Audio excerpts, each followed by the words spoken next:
Hello everyone, Shavua Tov. This is the Disfunctional Shul number 10, and I'd like to speak today about a simple part about running a shul, and that is keeping records.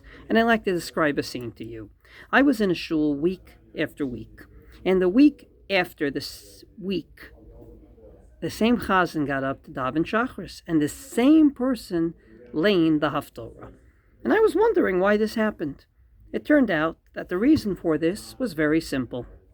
This particular shul worked out a system that they didn't have the same gabbai on duty every week, but they worked out that 4 gabbais run the shul, and they switch off. Fair.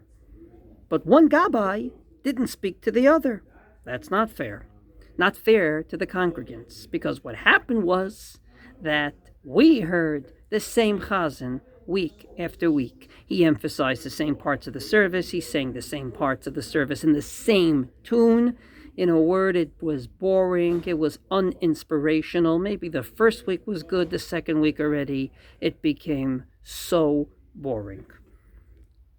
I think it could be prevented so easily by keeping records. Just like you keep records when a person got an aliyah last. You keep records when chazanim were chazanim last. If he was a chazan for shachris, you let him be a chazan for shachris. Ich weiß, a month and a half later. It's so simple, and it prevents this particular instance.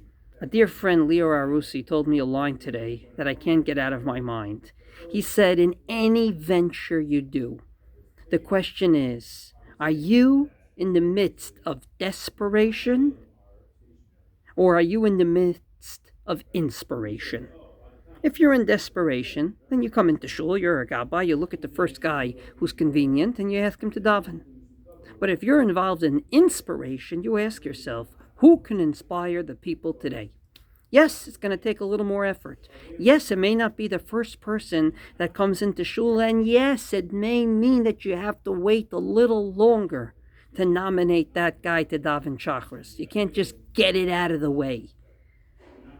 But again, remember, are we in desperation or are we in the midst of inspiration? I'd like to think that every gabbai would like to be in the midst of inspiration for his synagogue, would like to inspire the congregants by virtue of davening. And if that's the case, just keep records to know, A, who are the great chazanim and who are not. B, within the great chazanim, who davened last week, who's supposed to daven next week. It is so simple to do. It will only be beneficial to all those that would like to be inspired.